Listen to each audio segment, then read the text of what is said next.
여전히 화력이 부족하단 말이지.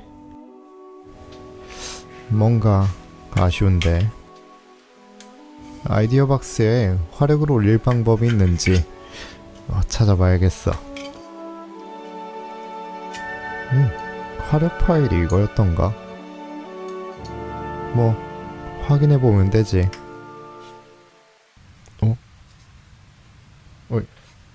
이건 아닌 것 같은데? 너무 다른 의미를 가진 화력이잖아. 내가 찾던 건 군사기밀이라고. 어떤 걸 만들더라도 한 달 이상 걸릴 것 같은데. 역시 가장 빠른 방법은 미사일을 만드는 방법밖에 없는 건가? 이 정도면 화력 증강은 할 수 있을 것 같은데. 좋아, 이걸로 하자. 안녕하세요, 꽝나보입니다. 오늘은 부족하게 느껴지는 채널에 화력을 올리기 위해 새로운 미사일 발사대를 만들기로 했습니다. 이번 작업은 먼저 만들었던 천무 차량을 개조해서 새로운 발사대를 장착하면 되는 간단한 작업입니다. 너무 컨텐츠를 재활용하는 것 같다고요? 맞는 말이라 할 말이 없네요. 그래도 새로운 컨텐츠에 맞게 새로운 모델의 차량을 준비할 생각입니다. 발사대만 개조하면 여러분이 다시 화력을 올려달라고 할 것 같으니까요. 이전에 만들어진 모델이 있으니 조금만 손봐주면 되겠습니다. 천무에는 포드라고 불리는 미사일이 담긴 탄창이 장착됩니다. 오늘 작업은 이 포드만 개조하면 쉽게 마무리되죠. 그래도 포드만 개조하면 아쉬우니까 포드를 공급하는 탄약 운반 차량도 만들기로 했습니다. 탄약 운반 차량은 천무 설계에서 발사대와 관련된 부품을 제거하고 적재함을 디자인해주면 됩니다. 부품의 디자인을 바꾸는 단순한 작업처럼 보이죠? 단순한 작업이 맞습니다. 그래도 적재함의 설계와 작은 디테일한 부분도 신경 써주어야 하니 마냥 쉽다고 생각하기는 어렵죠. 부품의 상세한 스펙까지 확인하기는 어려우니 크기는 적당한 비율을 찾아 맞춰가면서 디자인해 주어야 하고, 디테일한 부분은 사진과 영상을 통해 필요한 자료를 수집해서 만들어야 합니다. 탄약 운반 차량은 대부분의 설계를 그대로 사용하지만 적재함이 설치되면서 개조되거나 삭제된 부품들이 많이 있으니 놓치지 않게 차근차근 확인해가면서 새로운 디자인을 적용해 주어야 하죠. 지금 디자인할 크레인은 차량 후미에 설치되어서 포드를 적재할 때 사용합니다. 크레인이 흔들리지 않고 단단히 고정될 수 있도록 좌우측에 리프트가 있는 게 특징이죠. 리프트와 크레인을 작동하기 위한 부품들도 모두 차량 후면에서 찾아볼 수 있습니다. 작은 부품들도 많이 설치되어 있으니 최대한 신경 써서 디자인해 주어야 하죠. 눈으로 바로 보이지 않는 디테일한 부분도 디자인하고 싶었지만 아쉽게도 탄약 운반 차량에 대한 정보는 많이 찾아보긴 어려웠습니다. 이런 부분은 적당히 비슷하게 디자인해 주었죠. 실물을 보고 만들긴 하지만 확인하기 어려운 곳은 가끔 상상력을 동원해서 디자인해 주어야 합니다. 그래도 이상하지 않게 잘 만들어진 것 같지 않나요? 별말 없는 걸 보니 잘 만들어졌나 보네요. 이대로 크레인 디자인은 마무리하겠습니다. 디자인한 날짜를 각인하는 건 잊지 않아야겠죠? 눈에 띄게 큼지막하게 각인해주고 화력을 올려줄 새로운 포드도 디자인해봅니다. 6개의 미사일이 탑재되는 포드야말로 천무의 포드라고 볼 수 있을 정도로 상징성이 높은데 이제서야 만나게 되는 이유는 모든 게 처음부터 계획되어 있었기 때문입니다. 천무 발사 차량 세트를 만들고 싶었거든요. 파일을 슬라이싱할 시간입니다. 대부분 부품은 천무와 동일해서 호환 가능하지만 일부 수정된 부품들도 있고 이전 작품에서 아쉬웠던 부분을 수정한 곳도 있으니 다시 한번 부품을 불러와 파츠를 확인해주고 슬라이싱 작업을 진행했습니다. 파일에 문제가 없음을 확인했다면 모든 파츠를 다시 나눠주고 출력할 수 있게 각도를 변형해준 다음 부품의 배치를 수정해주면 됩니다. 그리고 슬라이싱을 해서 출력을 준비해주면 되죠. 조금씩 손봐주어야 하는 설정들이 있긴 하지만 이 정도면 출력하는데 문제는 없습니다. 프린팅할 부품의 크기가 커질수록 소모품인 필라멘트의 관리는 정말 중요합니다. 특히 새로운 필라멘트를 프린터로 장착할 때 필라멘트의 시작 부분이 꼬이면서 출력에 실패하는 경우가 많이 있으니 처음 커팅한 필라멘트는 풀리지 않게 단단히 잡고 조심해서 장착해 주어야 하죠.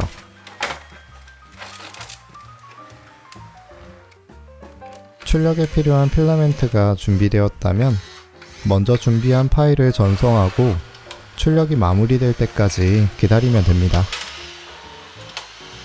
대부분 출력 과정에 큰 문제가 생기지는 않지만 그래도 문제가 생긴다면 출력이 시작될 때 증상이 보이니 잠시 프린터를 지켜보는 것도 좋습니다. 저는 이 시간이 너무 익숙해서 잠시 유튜브를 보고 오겠습니다. 출력이 빠르게 마무리되었네요. 뭔가 데자뷰 같은 느낌이지만 새로운 모델을 만날 생각에 기대됩니다. 천무에 사용되었던 부품을 한 번 더 준비해 왔습니다. 부품을 이번 모델에 사용하기 위해서는 필요하지 않은 부품은 이렇게 떼어내 주어야 하고 필요에 따라서 부품의 개조도 해야 합니다. 전륜에 동력을 전달해 줄 부품이 없으니 사용하지 않은 부품에서 필요한 파츠를 탈거해 주고 막혀있는 부분은 이렇게 떼어내서 준비된 부품을 조합해 새로운 부품을 만들어 봅니다. 종류가 다른 부품이 필요한 부품에 맞을지 어떻게 하냐고요? 그냥 감으로 맞추면 대부분 맞습니다. 짠! 부품 강화에 성공했네요. 사실 세트로 구성되어 있는 대부분의 부품들은 서로 호환되는 경우가 많습니다. 호환이 안 된다면 안타깝지만 새로운 디자인을 해야 하죠. 다행히 이번에 준비한 부품은 개조하기에 너무 좋은 구조였습니다. 서스펜션을 조립하기 위한 부품을 고정하고 모든 부품을 하나로 연결합니다. 미리 준비해둔 축을 가져와서 핀을 끼워 조립해주면 되죠. 동력이 잘 전달될 수 있도록 모터는 가능하면 중앙에 배치하는 게 좋습니다. 자유롭게 배치해도 괜찮지만 좌우 대칭으로 조립하면 기분이 좋으니까 그냥 중앙에 배치했습니다. 충격을 감소시켜주고 타이어의 접지력을 올려줄 서스펜션도 가져와서 준비된 차륜에 조립합니다. 작은 부품이지만 차량을 부드럽게 움직이는데 꼭 필요한 부품이죠. 프레임을 조립할 차례입니다. 역시 한 번에 출력해서 사용하는 게 좋지만 이렇게 조립해서 사용하는 것도 좋습니다. 출력에 실패하거나 불량이 나더라도 부품을 쉽게 교체할 수 있으니까요. 물론 숙련된 모델러라면 한 번에 출력할 수 있지만 저는 부품을 나눠서 출력하는 걸 선호하는 편입니다. 분량이 생각보다 많이 나오거든요. 완성된 프레임에 차륜을 바로 조립할 수 있습니다. 먼저 중앙에 배치된 모터를 고정하고 바퀴마다 연결된 서스펜션을 프레임에 조립해주면 되죠. 이렇게 단단하게 잘 고정되었다면 말랑말랑하게 작동되는 차륜을 만날 수 있습니다.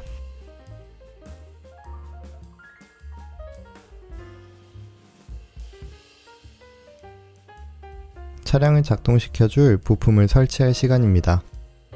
먼저 속도를 조절해줄 변속기를 설치하고 송신기의 신호를 인식해줄 수신기를 설치한 다음 조향을 담당할 서버 모터를 설치해주면 되죠. 설계에서 이런 부품이 장착되는 공간과 조립되는 방향도 고려해서 디자인하면 생각보다 쉽게 조립할 수 있습니다. 전선이 연결되는 공간도 고려해주면 좋겠죠? 작동되는 부품인 모터는 많은 전기를 소모하고 여기에 따라서 발열이 있으니 적당한 두께를 가진 전선을 선택하는 것도 중요합니다. 이번 작품에선 생각보다 두꺼운 전선을 사용해서 정리가 조금 까다로워지긴 했지만 이 정도면 만족스럽습니다. 모든 전선의 연결이 완료되었다면 커버를 조립해 튀어나온 전선을 정리해주면 되죠. 전면에 헤드라이트를 켤 수 있게 만들어줄 작은 회로 모듈도 조립해봅니다. 깔끔하죠? 마음이 편안해지네요. 휠 타이어는 이전과 동일하게 단단한 재질로 준비해왔습니다. 그런데 주행을 해보니 타이어의 마모 속도가 너무 빨라서 다음 모델을 작업하게 된다면 부드러운 TPU 소재로 만들어야 할 것 같습니다. 타이어는 나중에 교체할 수 있으니 이전과 동일한 부품을 조립해 주었습니다. 승차감이 장난 아닐 것 같네요. 휠 타이어는 풀리지 않게 단단하게 조여주어야 합니다. 주행 중에 타이어가 떨어진다면 너무 부끄러우니까요.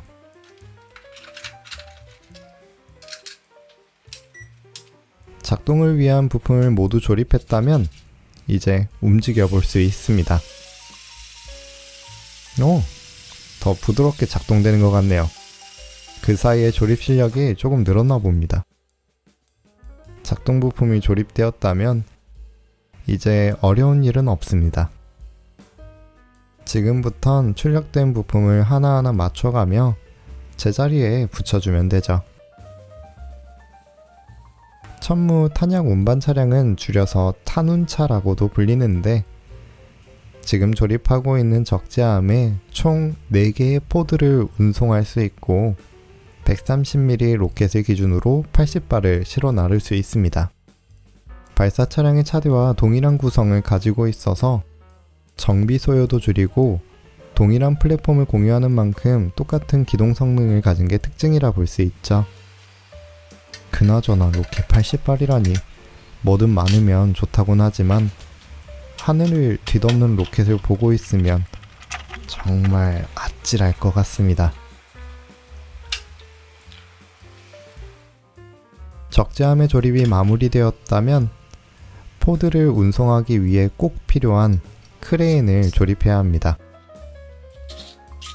천무 탄운차에 적용된 크레인은 작동부를 여러 개 만들어서 작은 크기로 접어 이동할 수 있게 디자인되어 있는 게 특징입니다.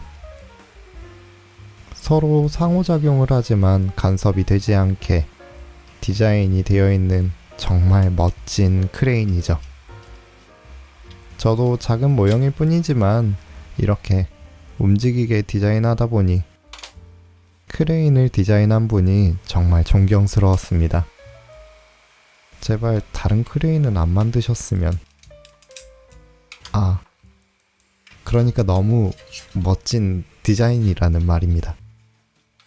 크레인을 작동할 수 있게 만들 수는 있지만 그러면 여러분들이 저에게 가지는 기대치가 너무 커지니까 오늘은 적당히 관절만 움직이게 디자인해 보았습니다. 그래도 이렇게 실린더도 움직이고 관절의 움직임도 꽤 멋있게 작동합니다. 부드럽죠?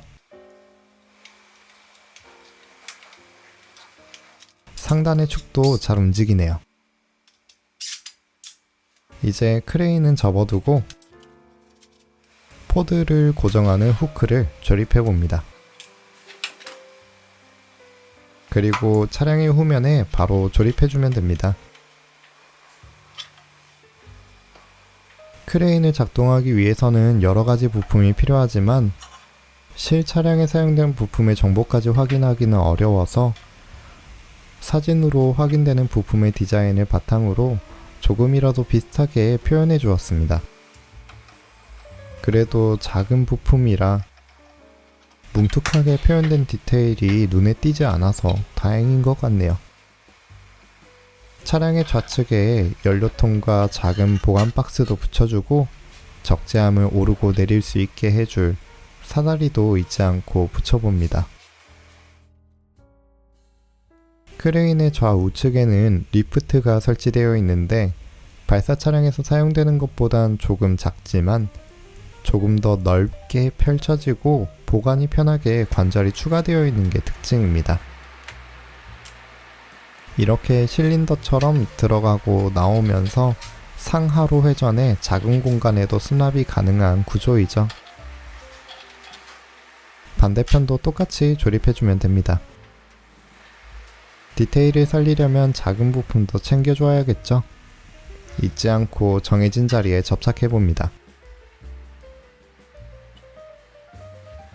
전면부에 위치한 조종실은 국방 패턴으로 도색을 해야 하니 도색이 필요한 부품만 먼저 조립해 주었습니다.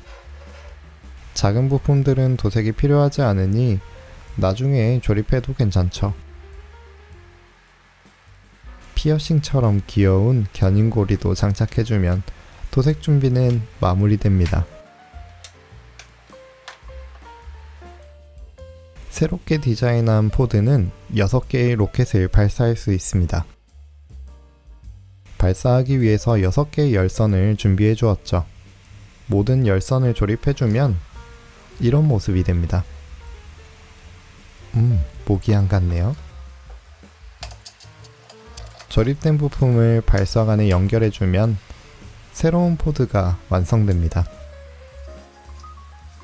이 포드 안에 장착될 새로운 로켓은 밤하늘을 장식하는 폭죽입니다. 이렇게 장착해주고 열선을 가열하면 발사할 수 있죠.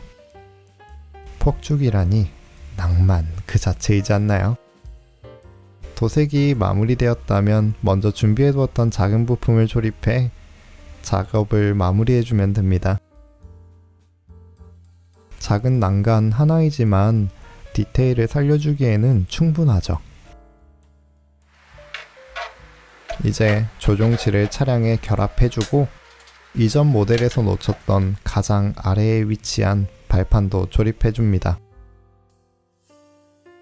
마지막으로 후면의 조명을 조립해주고 준비된 포드를 적재함에 실어주면 다연장 로켓 발사 차량 천무 탄운차가 완성됩니다.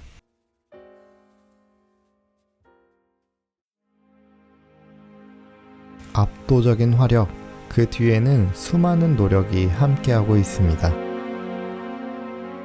오늘 만난 천무 탄운차도 운용 체계에 있어서 탄약 보급이라는 너무도 중요한 역할을 수행하고 있죠.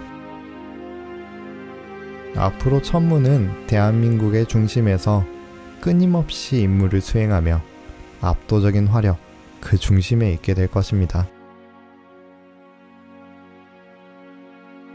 제가 만든 천무는 폭죽을 발사할 수 있으니 밤하늘의 동반자는 될 수 있겠네요. 저는 이만 새로운 작품을 작업하러 가보겠습니다. 앞으로도 재미있는 작품과 함께 찾아오겠습니다. 영상을 찾아주셔서 감사합니다. 꽝나보였습니다.